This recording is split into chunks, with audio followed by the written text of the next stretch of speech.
Guys, this is it. I never thought I'd get to this point, but looks like it is about time for me to sell the boat here. Don't want to. Had a lot of fun with this, but we don't get to get out and use it as much as we used to.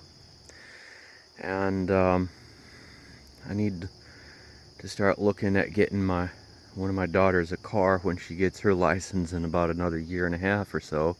So I want to get a head start on that. This is what it is. It's a 1985 Bluefin with a 40 horse Mariner 2-cylinder 2-stroke motor.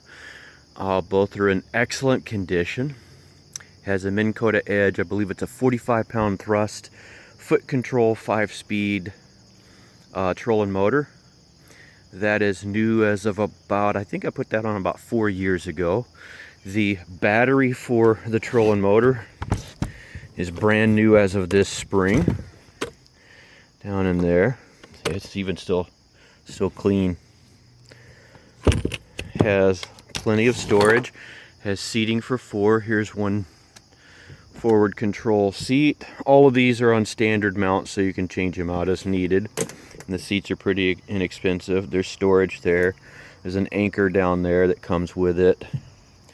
A rope for the boat to tie it up.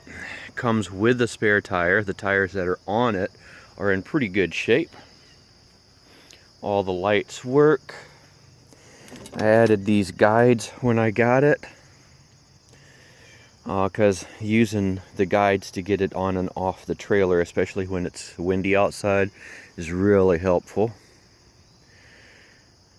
Has a live well that has water in it I never drained out. Let's get that plug. Take the plug out. That just drains out the back. The starter battery for the motor, and the motor does have a generator alternator. It does charge the battery while it's running. 5-gallon premix tank. I got a little oil bottle still over there for some premix. The Mariner, you notice on the side it says oil injected. When these first came out, they were oil injected. They had a tank under the cowl for the oil. I'm not going to go through the history of this, but people didn't trust them. They forgot to fill them. They broke down, stuff like that. So a lot of these were converted to standard premix so that you could mix the oil yourself instead of having to rely on the oil injection system to do it. This one looks like it was done from the factory. If you look on the side of the engine on the other side, all the stuff looks completely factory over there. Never had any trouble with the engine. It starts beautifully. Lower unit on this does have the same issue that all the lower units on these tend to have. The input seal on the top, where this part goes into the bottom section, and where the prop shaft goes into there, the seal around those is worn, and it does leak a little oil into the lower unit oil. So a couple of times a season I drain the lower unit oil and refill it. Very easy to do, very inexpensive. I got tie-down strapes. Trailer is in great shape. Tow is super easy. I've got a 2009 Volvo S60 with 181,000 miles on it that I tow with it.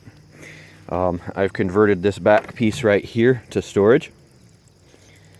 It does come with a couple of life vests.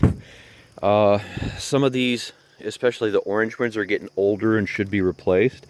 Has a dip net, a couple of paddles just in case. It's been under the tarp for storage, so it's got this stuff on the seats that needs to be bleached to clean it, but that's not a big deal. You can get new seats for 40-45 bucks too. They're pretty cheap. You can get those at Walmart and all over the place.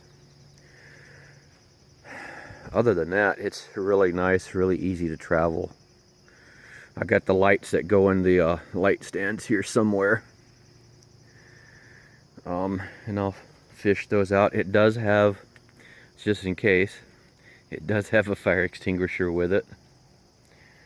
So let's get this thing in the water and we'll show you how it runs. We are on the lake now. I got the motor in the water, the key in, and if I turn it on and listen, hear that click? That's the choke. You push to choke it. What I usually do to start this, it's cold, it hasn't been started in about a month. You push this and it'll release the throttle, or release the handle. It's hard to do one-handed. Let me hang on a second. Okay, so what I've done is I've used the bulb on the gas tank to, squeeze the bulb to prime it.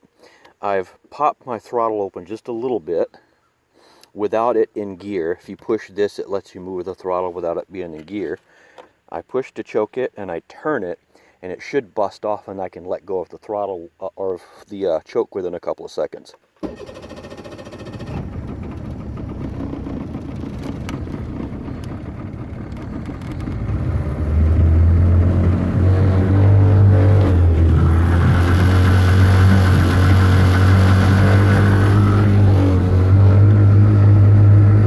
And that's after a couple of months of not running. 2 or 3 months it's been sitting idle now.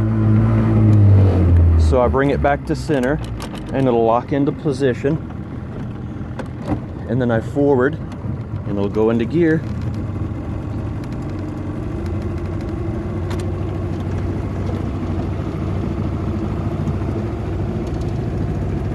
And we start putt-putting along.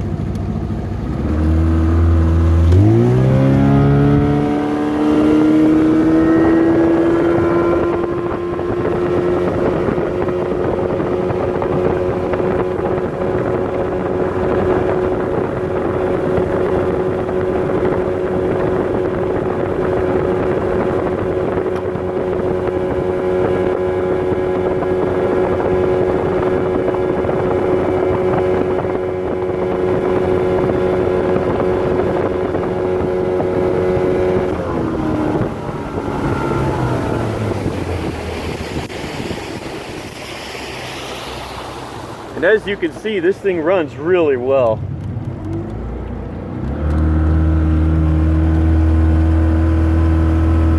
So smooth. I think I might start over along this little bank over here. It's really shallow. Or not horribly shallow. I actually there's just a lot of moss right now. A lot of moss this late in the year.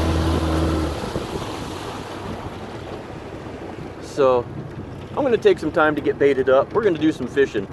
But this is just enough to show you that everything works like it's supposed to.